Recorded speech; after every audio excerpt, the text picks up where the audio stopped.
Hi guys what's up, कैसे हो आप सब लोग। मेरा नाम एल एल सिंह है और आप देख रहे हैं अपना यूट्यूब चैनल नेशन फर्स्ट। तो भाई लोग, जो वॉर होती है ना, वो देखो, वॉर वॉर का नाम ही खून खराबा है। ठीक है, तो उसमें बेगुनाहों की जो खून खराबा होता है, बेगुनाह लोग जब मरते हैं उसके लिए यार बहुत अफसोस होता है। लेकिन इंसान जब से बना है तब से लड़ता ही आया है अब तक। ठीक है, तो इसमें ये था कि रशिया का प्रोस्पेक्ट था कि इसको नेटो में ना मिलाओ। ठीक है, तो यूएसए का था नहीं, हम इसको नेटो में मिला देंगे। वो कहते थे रिटर्न में दे दो। वो पहले कहने लगे कि नहीं मिलाएंगे, फिर रशिया ने कहा नेटो में। तो ये गेम्स होती हैं, न्यूज़ आपको मिलती रहेंगी। उसने ये बोल दिया, कोई रशिया की तरफ चले जाएगा, कोई यूएसए को सोचेगा। यूएस मेरे जो मैं मेरा अपना खुद का व्यू था, यूएसए इसमें गेम प्ले कर गया अपनी। ठीक है, तो वो रशिया को करना चाहता था, उसके उसके पास एक टूल था यूक्रेन का। ठीक है, उसने ना बोल बोल के यूएसए ने उसको आगे कर दिया। पता नहीं वो अब नेटो वाले करेंगे या वो करेंगे, सैंक्शन लगाता रहे, उससे कोई फर्क नहीं पड़ता है। क्योंकि जब कोई वॉर में जाता है, वो पूरी, ऐसा तो है नहीं कि कल पुतिन ने सोचा तो आज कर दिया। ये प्लानिंग कई सालों की होती है। बंदे के दिमाग में पूरा प्लान होता है कि क्या होगा क्या नहीं होगा, कैसे होगा। ठीक है, कितनी वॉर बढ़ सकती है, सबका नुकसान होता है भाई। जो देश हमला करता है उसका भी नुकसान होता है, जिस पे होता है उसका उसका भी नुकसान होता है। बाकी मेरे को लगा कि यूएसए गेम प्ले कर गया। इससे हमें ये सीख मिलती है कि किसी भी कंट्री पे कभी कोई भरोसा ना करो। ठीक है, यूक्रेन ने भरोसा किया बातों में आके, यूरोप और यूरोपियन का, और दूसरा अमेरिका का। हम खड़े हैं, ये कर देंगे वो कर देंगे, हट के पीछे। अब करेंगे नहीं करेंगे उनको भी पता है। अगर अमेरिका सीधा डायरेक्टली कूद जाता है तो सीधा सीधा वॉर हो जाएगी। ये तो यार, ये तो आमने सामने हो जाएंगी सारी चीज़ें। ठीक है, फिर ज़्यादा तबाही हो जाएगी। अमेरिका को पता है अमेरिका नहीं आएगा, जो मर्जी हो जाए, पीछे से सप्लाई करनी है, कुछ करना, वो थोड़े बहुत करता रहेगा, टेंशन का आगे क्या करेगा। तो इसलिए मैं कहता हूँ कि अब अपने देश को मजबूत करो, चाहे वो इंफॉर्मेशन वॉरफेयर हो, चाहे कोई भी हो। ठीक है, कोई किसी के लिए लड़ने नहीं आता, कोई किसी के लिए लड़ने नहीं आता, जितना मर्जी आपका फ्रेंड हो। जब रशिया भी हमने 1971 में रशिया भी आया था ना, तो रशिया सिर्फ दिखाने के लिए आया था उसको। वो भी कैलकुलेशन पूरी करके आया था, वो देश को रशिया भी नहीं था। उसने सिर्फ अपनी शिप्स ऊपर की कि मैं खड़ा हूँ। तो ऑब्वियसली जो दूसरे देश थे वो कह रहे थे कि ये वर्ल्ड वॉर वॉर ही हो जाएगी। फिर तो वर्ल्ड वॉर लड़ पड़े, जब मेन सुपर पावर लड़ पेंगी, आपस में लड़ जाएंगे तो वर्ल्ड वॉर ही हो जाती है। मेन दो तीन मेजर होते हैं, अगर आपस में भिड़ गए कंट्रीज झगड़े, तो बस छोटे मोटे फिर आपस में वैसे ही, जैसे कहते हैं ना कि जिसने कभी चपेट बना मरी हो। जब दो लड़ाई हो रही होती है, जब किसी ने चपेट बना मारी हो, वो भी चपेट मारने की कोशिश करता है कि मैं भी देख लूँ क्या कितना दम है। तो इससे ऐसे हो जाता है। तो भाई लोग, सिचुएशन ये चल रही है। लेकिन चलो इस, अब क्या कर सकते हैं, जब जो होना है वो तो अब हो ही रहेगा। ठीक है, पर एक चीज़ है इसमें, एक और चीज़ है, जो ब्रेव कंट्रीज होती है ना, वो ब्रेव डिसीजन लेती है। फिर वो पीछे मुड़ के नहीं देखती इधर उधर, तो वो जगह पे पैर नहीं धरती। तो रशिया ने अपनी अपना दिखाया दम। ठीक है, चाहे ठीक है वो चाहे गलत है, उसने दम दिखाया। उसने कहा ठीक है, मैं वापस ले लूँगा। उसका तो मोटिव भी है, उन्होंने शुरू कर दिया अपना कि मेरे को दोबारा यूएसएसआर बनना है, सोवियत यूनियन दोबारा क्रिएट कर लेंगे अगर उनको। भाई तो ऐसे लोग कर भी जाते हैं जो दम रखते हैं, तो हमें भी दम रखना चाहिए, पीओ के वापस लाना चाहिए। पीओ के से याद आया मेरे को, वो यार मेरे को कमेंट में बताना, वो वापस आ गया हो अपना, मिस्टर एब्सोल्युटली नॉट वहाँ गया हुआ था। अब मेरे को बताओ यार, वो कर क्या रहा होगा ये बंदा, जब आप देख रहे हो, ये कर क्या रहा होगा वहाँ पे। पुतिन के साथ मीटिंग है, कोई कुछ कर रहा होगा क्या, नहीं मेरे को समझ नहीं आई। बस ये है कि पाकिस्तान की, अब अगर यूरोप और अमेरिका की अकल होगी ना, तो पाकिस्तान की तो पक्का लग जाएगी, लगनी चाहिए। ठीक है, मोदी के साथ टीवी पे डिबेट करके इश्यू सॉल्व करना चाहता है, ऐसी इसकी समझ है बेवकूफ आदमी की, इमरान खान की। कहता है टीवी पे बैठ के मसले सॉल्व होते हैं। ये जैसे हरे हरे टीवी को ना जाके इंटरव्यू देता रहता है। उसको क्या, मेरे को भी दे देगी यार यूट्यूब को, मेरे भी सब्सक्राइबर वगैरह बढ़ जाएंगे। वैसे तो मेरे देख के निकल जाते हैं मेरे भाई लोग, मेरे इंडियन जो प्यारे बंधु है ना, वो देखते हैं अपना चैनल और देख दूख के निकल जाते हैं, सब्सक्रिप्शन का बटन दबाना भूल जाते हैं। शायद इमरान खान मेरे को इंटरव्यू दे दे, क्योंकि वो हर एक जगह पे देता रहता है, एक मेरे को भी दे दे, तो मेरे भाई शायद पाकिस्तान को देखने के लिए ही मेरे को सब्सक्राइब कर लें। चलो ये तो मैं मजाक कर रहा हूँ भाई, करना करो, नहीं आपकी मर्जी है, ठीक है। मेरा काम है सिर्फ हुक्का देना, लिसनिंग करना, जो जिसकी मर्जी है, जिसने करना है सब्सक्राइब करे। मैं तो करता रहूँगा भाई अपना काम, मैं अपने इंडिया के लिए ये काम करता रहूँगा, ठीक है, जब तक कर सकता हूँ। बाकी सपोर्ट नहीं भी दोगे तो भी कोई प्रॉब्लम नहीं है भाई, देखी जाएगी, फिर ऐसे ही चलेंगे। नहीं बड़ी आवाज बनेंगे, छोटी मोटी आवाज तो है ना आपके लिए। जो मेरे प्यारे ज्यादा प्यार करते हैं वो तो देख ही रहे हैं, बाकी जो नए आते हैं की मर्जी है भाई, उन्होंने नहीं इस आर्मी में शामिल होना चाहते हैं इंफॉर्मेशन वॉरफेयर की, तो कोई बात नहीं, पाकिस्तान को देख ले, पाकिस्तान की आर्मी स्ट्रांग हो जाएगी। चलो ये तो चलो बातें भी करती मैंने। एक्चुअली मैं वीडियो आपके लिए लेके आया हूँ ना, वो रिसेंट वीडियो अभी आई है, प्रशांत बंसर की है, वर्ल्ड अफेयर की। Ukraine shoots down 5 Russian jets, ठीक है, रशिया की कीप्स बॉम्बिंग यूक्रेन, तो वो तो चल ही रहा है वहाँ पे। वो कह रहा है कि उसने मार दिए, ठीक है, उसने वो अपनी स्टेटमेंट दे रहे हैं कि हमने भी मार दिए 50 बंदे, 30 बंदे, 20 बंदे। तो वॉर में तो ये भाई चलता रहेगा, लेकिन ये वीडियो देखते हैं, वीडियो देखने के बाद 2-3 मिनट बात करेंगे, क्योंकि देखते हैं क्या हो रहा है, क्योंकि हमें भी अवेयर होना चाहिए इन चीज़ों से, ठीक है। तो लेट्स स्टार्ट द वीडियो।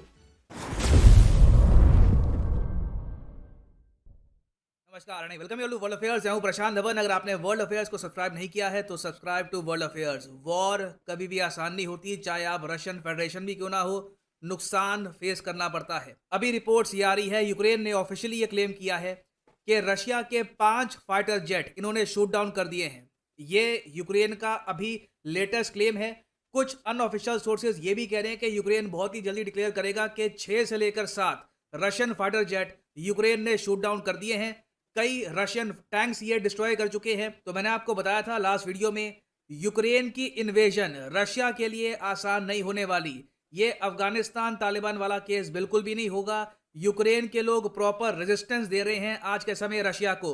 और यहां पर आप देख पाएंगे, आर्टिकल है, Ukraine says 5 fighter planes shot down, और एक रशियन अटैक हेलीकॉप्टर को भी इन्होंने शूट डाउन कर दिया है। रशियन टेक्नोलॉजी को ही यूज करके बताऊंगा भी यहां पर इन्होंने किया क्या है, मगर कंफर्मेशन के लिए यहां पर आप देख पाएंगे यूक्रेन की मिनिस्ट्री ऑफ डिफेंस की ट्वीट है, message from the general staff of the armed forces according to joint forces command, 5 planes and a helicopter of the aggressors यहाँ पे रशियंस हैं, were shot down in the area of the armed forces today। और since Russian defence ministry ने अभी तक इसका defence किया नहीं है, ये नहीं कहा कि नहीं ऐसा कुछ हुआ नहीं है, यूक्रेन झूठ बोल रहा है, तो ज़्यादातर यही माना जा रहा है कि बिल्कुल यूक्रेन के एयर डिफेंस सिस्टम इतने कैपेबल थे कि रशिया को एक बार को तो ब्लडी नोज दे दी है। मगर मैं आपको बता दूं, इन्वेजन रुकने वाला नहीं है। रशियन आर्मी फार बिगर है इन कंपैरिजन। इवेंचुअली यूक्रेन को ये डीमिलिटराइज कर ही देंगे। नाउ डिस्कस करते हैं इस टॉपिक को इन डेप्थ, मगर आगे बढ़ने से पहले आपसे एक क्वेश्चन पूछूंगा नेटो से रिलेटेड। सिंस नेटो आज के समय इतना ज़्यादा न्यूज़ में है, आपको सिंपली ये बताना है कि नेटो के, आपको पता होगा, 30 तो हैं प्रॉपर मेंबर। उसके अलावा 2021 में नेटो ने एक ऑफिशियल कैटेगरी मारी थी कि ये है हमारे एस्पायरिंग मेंबर, मतलब कि इनका एप्लीकेशन फॉर्म हमारे सामने पड़ा है, कभी भी हम इनको मेंबर बना सकते हैं। आपको बताना है कि ये 3 देश जिनको नेटो ऑफिशियली रिकॉग्नाइज करता है एज एस्पायरिंग मेंबर, ये कौन कौन से हैं? Bosnia, Georgia, Ukraine, Poland and Estonia, Latvia and Lithuania, या फिर Ukraine, Argentina and Georgia. Comment section में करिए उत्तर। डिफिकल्ट क्वेश्चन है, अटेम्प्ट करिए। सही आंसर मैं आपको दूंगा वीडियो के एंड में। ना मुझे बताया कि सबसे पहले आप यहां पर ये जानना चाहेंगे कि 5 Russian fighter jet shoot down कर देना ये कोई छोटी बात नहीं है, और एयर डिफेंस सिस्टम से यहां पर शूट डाउन करना, it is quite an impressive feet. ये रशिया के कौन से फाइटर जेट थे? देखिए, यूक्रेनियन सोर्सेज ने अभी के लिए ये बताया है, जो इनको मलबा मिला है उससे जो भी इनको इन्फो मिली है अभी तक, ये लोग क्लेम कर रहे हैं कि Su-24 इन्होंने शूट डाउन कर दिए हैं। क्या ये विमान बहुत ज़रा आउटडेटेड है? देखिए, सर्टनली मैं ये तो नहीं कहूँगा कि ये बहुत ज़रा मॉडर्न विमान है, मगर मैं ये भी नहीं कहूँगा कि कंप्लीटली आउटडेटेड है। रशियन एयरफोर्स सिंस इतने इंपॉर्टेंट ऑपरेशन में इनको यूज़ कर रही है, तो डेफिनेटली इनमें फायर पावर तो होगी ना। एक तरफ यूक्रेन ने ये क्लेम कर दिया कि उन्होंने हैवी लॉसेस पहुंचाए हैं रशियन एयरफोर्स को, रशिया ने सीधा यहाँ पर स्वीपिंग स्टेटमेंट्स दी है कि इन लोगों ने यूक्रेन के एयर बेसेस डिस्ट्रॉय कर दिए हैं। यूक्रेन की एयरफोर्स वैसे ही बहुत कमजोर है compare to Russian air force. Russia के पास आप अगर देखो तो अत्याधुनिक फाइटर विमान है। यूक्रेन के पास जो बेस्ट फाइटर जेट आज के समय है ये Su-29 है, यूएसएसआर के जमाने का। तो रशिया यहाँ पर ये कह रहा है कि जो भी यूक्रेन के एयर डिफेंस सिस्टम्स थे इन लोगों ने मिसाइल के जरिए डिस्ट्रॉय किए हैं। मेरे हिसाब से हुआ ये होगा, पहले पुतिन ने अपने फाइटर जेट भेज दिए होंगे, ये सोच करके कुछ यहाँ पर होगा नहीं। यूक्रेन ने अपना एयर डिफेंस सिस्टम यूज करके इनके फाइटर जेट शूट डाउन कर लिए। फिर रशियंस को अकल आई है कि पहले यूक्रेनियन के जो एयर डिफेंस सिस्टम्स हैं इनको मिसाइल से डिस्ट्रॉय करो, उसके बाद हम लोग अपनी एयरफोर्स को यूज करेंगे। नाउ यूक्रेन ने रशिया को जो ये भारी नुकसान पहुंचाया है, ये पहुंचाया किससे है? देखिए यहाँ पर यूक्रेन ने यूज कर लिया था S-300। जरूर रशिया के आर्मी जनरल्स को यह देखकर खराब लगा होगा कि इनकी ही टेक्नोलॉजी इनके अगेंस्ट यूज की जा रही है। अब यहाँ पर आप पूछेंगे वेट, S-300 रशिया ने यूक्रेन को कब पकड़ा दी? आई मीन रशिया ही तो बेचता है S-300 S-400, तो ये यूक्रेन के पास कैसे है? देखिए S-400 तो काफी हद तक लेटेस्ट है। S-300 आप अगर देखो तो ये बना दिया गया था 1978 में, 1978 से ये सर्विस में है। तो उस वक्त तो आपको पता होगा यूएसएसआर वजूद में था, रशियन फेडरेशन यूक्रेन दोनों एक ही देश में थे। तो उस वक्त कई जो बैटरीज थी S-300 की ये यूक्रेन में भी डिप्लॉयड थी। फिर यूएसएसआर जब टूट गया तब बहुत सारे S-300 पुराने S-300 यूक्रेन में ही रह गए।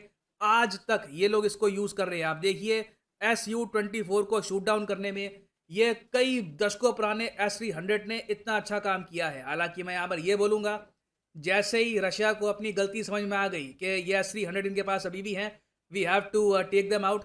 इन लोगों ने मिसाइल दागे हैं और अभी के लिए रशिया ये क्लेम कर रहा है कि ऑलमोस्ट सारे S-300 यूक्रेन के इन लोगों ने कर दिए हैं डिस्ट्रॉय। अब इस बीच अमेरिकन मीडिया एक क्वेश्चन पूछ रहा है जो बाइडन से कि आप लोग एटलीस्ट यूक्रेन को प्रॉपर एयर डिफेंस सिस्टम तो दे देते, इनको third patriot missile defence system ये कुछ इनको अगर पकड़ा देते आज के समय तो यूक्रेन कुछ तो फाइट दे देता। क्योंकि क्लियरली ये लोग अगर इतने पुराने S-300 के साथ रशियन एयरफोर्स को इतना नुकसान पहुंचा सकते हैं तो इमेजिन करिए इनके पास अगर थर्ड पेट्रियट होते तो कितना डैमेज ये लोग कर पाते। और अजीब बात यहाँ पर यह है कि व्हाइट हाउस ने इसके रिस्पॉन्स में ये कहा कि देखिए हमको उस टाइम लगा कि अगर हम एयर डिफेंस सिस्टम यूक्रेन को दे देंगे तो इससे पुतिन गुस्सा हो जाएंगे। कितनी अजीब बात है। तो क्लियरली देखिए यहाँ पर यूएस की कोई स्ट्रैटेजी नहीं थी। बेसिकली बाइडन ने अंडर एस्टिमेट किया पुतिन को। उन्होंने ये सोचा कि पुतिन फुल फ्लेजेड अटैक नहीं करेगा और पुतिन ने टू बी ऑनेस्ट सरप्राइज किया बाइडन को। यहाँ पर हम सब लोग देख सकते हैं कि बाइडन ने उम्मीद नहीं करी थी कि रशिया इस लेवल का अग्रेशन दिखाएगा, पूरी यूक्रेनियन एयरफोर्स इनकी नेवी को डिस्ट्रॉय कर देगा कुछ ही घंटों में। और बीच में फनी बात भी हुई थी, आपको पता होगा विकिपीडिया पेजेस को काफ़ी बार लोग एडिट कर देते हैं।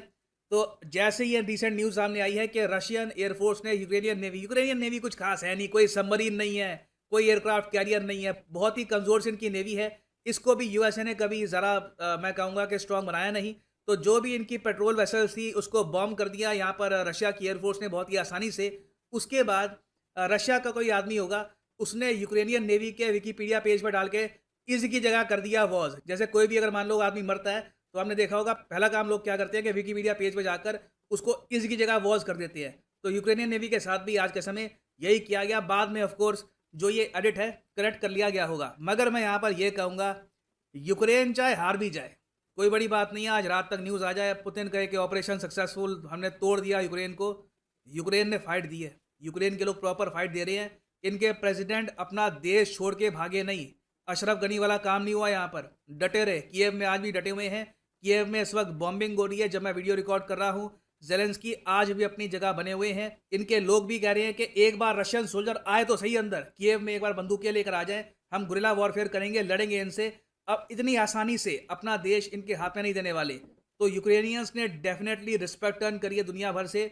इतनी बड़ी मिलिट्री पावर के सामने खड़ा होना आसान नहीं होता, क्योंकि एक तरफ तो रशिया की जो एयरफोर्स है इनको इन्होंने हैवी लॉसेस पहुंचाए हैं। उसके बाद यूक्रेन की जो डिफेंस मिनिस्ट्री है इसने ये भी ट्वीट करी कि रशिया के कम से कम इन्होंने 2 टैंक्स डिस्ट्रॉय कर दिए, कई ट्रक्स डिस्ट्रॉय कर दिए मिसाइल से। उसके अलावा ये लोग ये भी कह रहे हैं कि कई रशियन सोल्जर भी इन्होंने मारे हैं। ना इस सब के बीच में यूक्रेन इंटरनेशनल नैरेटिव को भी प्रॉपर्ली मैनेज कर रहा है। यूक्रेन की सरकार का जो ऑफिशियल ट्विटर हैंडल है, यहाँ पे आप देख पाओगे यूक्रेन, ये ब्लू टिक लगा हुआ है। जी हाँ, इनकी सरकार का जो ऑफिशियल ट्विटर हैंडल है उसने ये फोटो पोस्ट करी है। यहाँ पर आप देख पाओगे हिटलर ये पुतिन को इस तरीके से स्नेह दे रहे हैं जैसे इनके ये सक्सेसर हो। तो यूक्रेन यहाँ पर यही कह रहे हैं कि पुतिन आज के समय हिटलर की ही नीति पे ही चल रहे हैं। और वैसे मैं आपको पहले बता चुका हूँ एक पुरानी वीडियो में कि पुतिन को यूक्रेन में पुटलर कहा जाता है, कि ये बेसिकली हिटलर की ही एक रीइंकारनेशन है। अब इस सब के बीच में एक इंटरेस्टिंग काम यहाँ पर ये हो रहा है, बाइडन फाइनली निंद्रा से जाग रहे हैं। इनको पता है कि रशिया पे कुछ प्रेशर बनाना होगा और इन्होंने एक स्टेप चला है, एक छोटा स्टेप चला है। मेरे हिसाब से इन द फ्यूचर इस पे आपको और डेवलपमेंट दिखेगी। जो बाल्टिक देश है, यहाँ पर आप देख पा रहे हो, ये जो 3 देश है, एस्टोनिया, लटविया, लिथुआनिया, इनमें जो लटविया देश है ना, इसकी बॉर्डर बहुत ज़रा करीब है सेंट पीटर्सबर्ग के, जो रशिया का एक आप कह लीजिए कल्चरल कैपिटल है। तो लटविया में यूएसए ने अपने सोल्जर्स भेजने स्टार्ट कर दिए हैं। जी हाँ, ये जो भी बाइडेन की पहले बातें थी कि हम सोल्जर्स दूसरे देशों में क्यों भेजे, हम लड़े क्यों, ये सब बातें बेकार थी। इवेंचुअली यूएस सोल्जर्स भेज रहा है। अभी अभी न्यूज़ आई है कि सबसे पहला बैच अमेरिकन सोल्जर्स का लटविया तक पहुंच चुका है। 40 अमेरिकन सोल्जर्स आ चुके हैं लटविया में और आने वाले हैं। और अमेरिका के मैं आपको ये बता दूं, यूरोपियन कॉन्टिनेंट में 90,000 सोल्जर हैं। मेरे हिसाब से यूएस आने वाले समय में 1000 के ऊपर सोल्जर्स लटविया में डिप्लॉय कर देगा, एयर डिफेंस सिस्टम्स के साथ, मिलिट्री हार्डवेयर के साथ, ताकि रशिया जितना एडवांस करे साउथ में, नॉर्थ में इन पर प्रेशर बना रहे कि अगर अपनी बहुत सारी आर्मी साउथ में लगा दी तो नॉर्थ में दिक्कत ना आ जाए, नॉर्थ में इन्वेजन ना हो जाए। नाउ यहाँ पर आप पूछेंगे क्या ये टैक्टिक वैसे काम करेगा, विल इट बी सक्सेसफुल? देखिए, ओनली टाइम विल टेल। अभी बाइडन बहुत ही लेट अभी अपना चेस मूव चल रहे हैं। ऑलमोस्ट आप कह लीजिए पुतिन को इन्होंने बहुत बड़ा एडवांटेज दे दिया स्टार्टिंग में। पुतिन ने पहले 2 देश आज़ाद करवा दिए यूक्रेन से, फिर ये आगे और एडवांस कर रहे हैं। आज के समय रशियन टैंक्स बढ़ रहे हैं कीव की तरफ। कोई बड़ी बात नहीं है कि शाम तक या कल सुबह तक ये लोग कह दें कि कीव हमने कब्जा लिया है। तो बाइडन ने बहुत लेट रिएक्ट किया। मेरे हिसाब से कल ही इनको लटविया में अमेरिकन सोल्जर्स भेज देने चाहिए थे, मगर देर आए दुरुस्त आए। आई गेस रशिया पे कुछ प्रेशर तो इससे आएगा और देखना यहाँ पर यही होगा कि पुतिन किस हद तक आगे बढ़ते हैं। अभी के लिए तो मैं यहाँ पर यही कहूँगा, आई होप एंड प्रे कि जो सिविलियंस हैं यहाँ पर, जो फॉरेन नेशनल्स हैं, इंडिया के यहाँ पर स्टूडेंट्स हैं, वेरियस और कंट्री के हैं, ये सब लोग अभी के लिए सेफ रहे। होप यहाँ पर सिविलियन कैजुअलिटीज़ बहुत ही बड़े स्केल पर ना हो जाए। ना वापस आते हैं हमने एमसीक्यू की तरफ के as of 2021 NATO aspiring members किन कंट्री को मानता है? तो सही उत्तर यहाँ पे है option A, Bosnia Herzegovina, Georgia and Ukraine. ये 3 देश है जिनको नेटो ऑफिशियली मानता है कि इन फ्यूचर ये बन सकते हैं नेटो के पार्ट। क्वेश्चन अभी के लिए यहाँ पर यही है कि जो ये तीसरा एप्लीकेंट था जिसने अपनी एप्लीकेशन दी थी नेटो को, इसका वजूद बना रहेगा या फिर ये जो एप्लीकेंट है यही गायब हो जाएगा जब तक इसकी एप्लीकेशन को एक्सेप्ट किया जाएगा? क्या ये तब तक एप्लीकेंट वजूद में रहेगा या नहीं? That remains to be seen. And yes, promotion काफ़ी बार मुझे मेरी टीम याद दिलाती है कि we have to do that as well, ताकि चैनल चलता रहे। सो फाइनली यहाँ पर मैं ये भी ऐड कर दूँ कि अगर आप किसी भी एग्जाम की तैयारी कर रहे हैं, specially for UPSC examination, comment section में जाओ, यहाँ पे आपको मिलेगा ये लिंक, इस लिंक पे करो क्लिक और यहाँ पे आप परचेज कर सकते हैं यूपीएससी कॉम्बो पैकेज, जिसके अंदर आप यूपीएससी प्रीलिम्स, मेंस, ऑप्शनल, इन सब की तैयारी इकट्ठा कर सकते हैं with a single purchase. Simply यहाँ पे आपको क्लिक करना है पिक ए प्लान पर। और अगर आप अभी एक कॉलेज स्टूडेंट हैं, आपके पास टाइम है 2-3 साल का, आराम से आपको एक अटैम्प्ट देना है 2025-26 के आसपास, तो जो 36 महीने का कोर्स है ये भी आप कर सकते हैं परचेज। मगर जो प्राइसेस यहाँ पर लिखे हैं, for example 2763 rupees per month, ये पे करने की आवश्यकता बिल्कुल नहीं है। सिंपली यहाँ पर कोड यूज़ करिए PD10 and the prices will start falling. So use the code PD10 and save your hard earned money. इसी नोट के साथ ये है वीडियो का अंत। Thank you for listening and as always God bless you all. देखो यहाँ पे होगी वीडियो खत्म। ये प्रशांत धवन सर की वीडियो थी वर्ल्ड अफेयर वालों की, तो इसका लिंक मैंने डिस्क्रिप्शन में दे दिया। ठीक है, बहुत बढ़िया वीडियो बनाते हैं, एक एक्यूरेट वीडियो होती है इनकी। तो भाई लोग, सबसे पहले तो मेरा यही कहना है कि सिविलियन की मौत दुख देती है। कोई ह्यूमन बीइंग मरता है तो दुख होता है। वैसे ये लड़ाई होनी नहीं चाहिए, अगर हो भी जाती है तो सिविलियन तक नहीं पहुँचनी चाहिए। छोटे बच्चों, बूढ़ों और किसी को भी नुकसान नहीं होना चाहिए। जो सिविलियन होते हैं उनका तो कोई कसूर नहीं होता, उनका यही कसूर होता है कि वो अपनी कंट्री से प्यार करते हैं, बस यही फर्क होता है। बाकी ये है,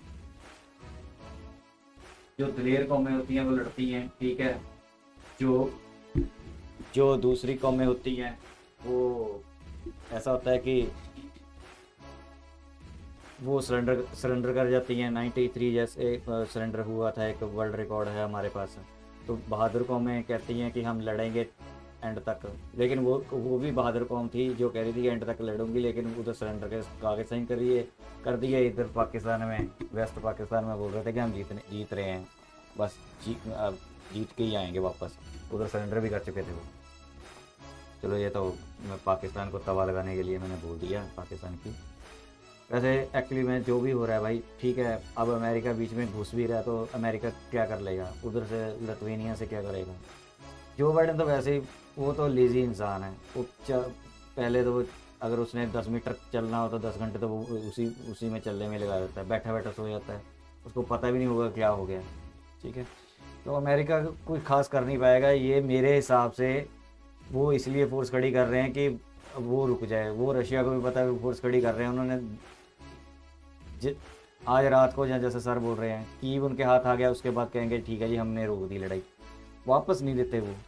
उसके चाहे आधा देश आधा हो जाए पूरा, लेकिन वापस नहीं अब करेंगे। जो इन्वेजन कर लेंगे वो रख लेंगे, थोड़ी बहुत छोड़ देंगे, क्योंकि जो सैंक्शन से बचने के लिए ये सारी गेमें होती हैं सर। तो भाई लोगों यहाँ तक थी वीडियो, आपने देख लिया कि इंस्टेंट क्या हो रहा है मेरे साथ। मैं भी अपडेट हो गया आपके साथ, आपके बहाने मैं भी वीडियो देख लेता हूँ, क्योंकि वैसे तो टाइम होता नहीं है। तो भाई लोग आपसे रिक्वेस्ट है सब्सक्राइब करके जाना जो नए लोग आए हैं। ठीक है, वीडियो में और भी बनाता रहता हूँ, और भी टॉपिक होते हैं मेरे, बड़े अच्छे अच्छे टॉपिक होते हैं। ठीक है, तो सब्सक्राइब करना, लाइक करना, शेयर करना, और इस भाई को सब्सक्राइब जरूर कर दो भाई, देख के मत जाया करो। ठीक है, सब्सक्रिप्शन का एक बटन होता है, उसको दबा दो, टिंग करके आवाज़ आ जाती है, बस इतना ज़रूर कर लेना। तो मिलेंगे नेक्स्ट वीडियो में, तब तक के लिए जय हिंद।